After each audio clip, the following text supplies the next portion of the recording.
It's time for your Low Country real estate market update. It's the Brian Beatty Real Estate Show. Brian is one of the top 1% real estate agents in Charleston. Find him online at listingsincharleston.com. That's listingsincharleston.com. Or call him at 843-345-1273. Now, broadcasting from the WTMA studios, here's your host, Brian Beatty. Good morning and welcome to another edition of the Brian Beatty Real Estate Show. I'm your host, Brian Beatty. Thanks for joining me today as we talk about residential real estate. If this is your first time tuning into this program, let me just paint the vision of what this program represents. I want this program to be the leading source of information on housing in Charleston, South Carolina. But this show is also on iTunes and in various places that can be listened to internationally. So I want this to be a show that has realistic, factual information that you can listen to and apply to your everyday life so that when it comes time for you to buy or sell a home, you're an informed consumer. If you think about investing in real estate, you know the questions to ask. You know the methods to take to make money. And so I'm going to talk about a lot of those things this morning. I'm going to talk about investors. I'm going to talk about the state of the market that we're in. I think a lot of people are under the assumption that we're under a shift and they don't know why, and they're not asking the right questions. So I have a lot of ground to cover this morning. And if you're thinking about buying, selling, or investing in real estate, let me just get a few housekeeping items out of the way very quickly. If you want to reach out to me personally, you're thinking about buying, selling, investing in real estate, my number, my cell phone, which you can call or text, is 843-345-1273. Again, that's 843-345-1273. Or you can go to my website, listingsincharleston.com. That's listingsincharleston.com. Learn more about myself, my team, who we are, what we do, what we sell, how we sell it. Search the MLS, a bunch of resources on there. So listingsincharleston.com. Find out how much your home is worth. Listen to me on my radio show for the past 5 years that I've been doing this. I've been selling real estate for 12, and I bring a lot of experience to the table to help you guys better understand what's going on in the real estate market. So without further ado, I want to first read you guys a little bit of a story here because this reminded me of how far we've come. And even though we have made a huge correction from 2008, 2009, all the way until now, you still get glimmers every once in a while of how things used to be, 8-10 years ago. And so Wells Fargo, they're having a tough month.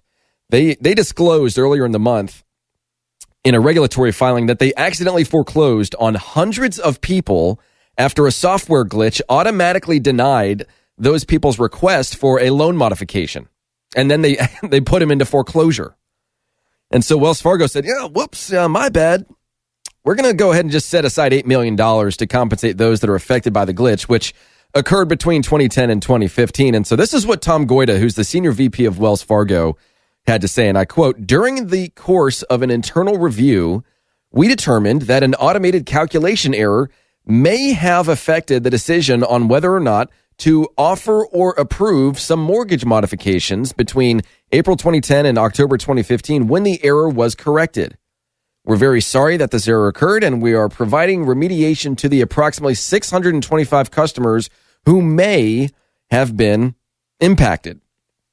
So they basically are just saying this software glitch miscalculated customers' eligibility for mortgage modifications, which caused 625 people to be denied loan modifications, and then they put them into foreclosure, which is amazing when you consider the fact that, and that's a relatively small number of people considering that Wells Fargo originated nearly $100 billion in mortgages last year. They're the largest mortgage servicer in the United States, if you guys didn't know that. But they're still grappling with all these public trust issues. And I remember back in September of 2006, it was revealed in the settlement that they created over 3.5 million phantom accounts without customers' knowledge in order to meet company sales targets. And they had to pay $185 million in penalties and $5 million in customers in that case. And then they ended up firing over 5,000 people because of that scandal.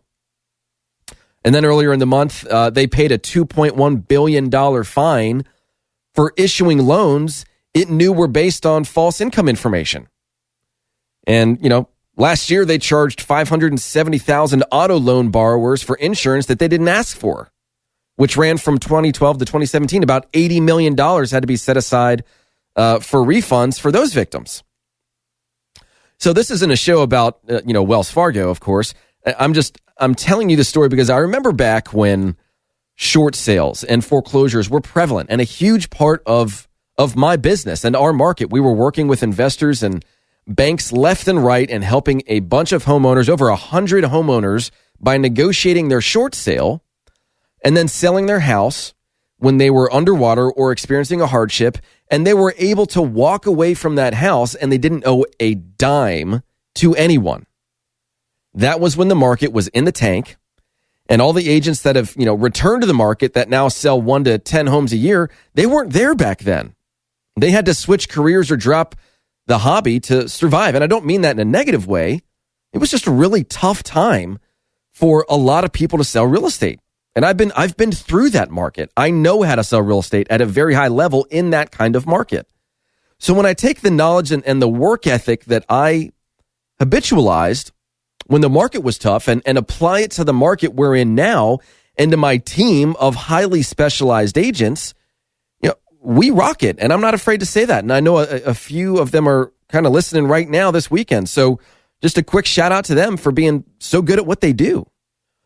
But it's refreshing to come into the office and look around and everyone is working hard, having great conversations with people, and they're truly helping them. So that's a really long-winded way of saying that I want to talk to investors for just a little while this morning. And specifically, I want to talk to the people that are either thinking of becoming an investor, and I also want to talk to the people that are kind of the opportunistic investor, the person that says, hey, I'll invest my money into real estate if the right property comes along. And I want to focus a lot on, well, what does that look like? What is your benchmark for saying yes or no to an investment property? Most investors that I talk to, the vast majority of investors that I talk to cannot answer that simple question. And if you don't know what you're looking for, it's very hard to find it. So this morning, we're going to talk about that in detail. I also want to talk a little bit about the state of the market in general. And then I want to talk about, something we've been talking about for a little while here, and I want to follow up on that, which is what causes a listing not to sell, and what can you do differently if you're one of those kind of unfortunate sellers that feels like they missed the boat, and now they're up the creek without the paddle, if you know what I mean. They feel like, hey, it's just not going to happen. We didn't sell this summer before school started. Now what? Should we just give up and wait until next year? I'm going to answer those types of questions and a few more basic questions that I get on a regular basis as posed to me by listeners of this program. And then, of course, people that we interact with on a daily basis from the agents that are on my team and from about the 200 homes we sell a year.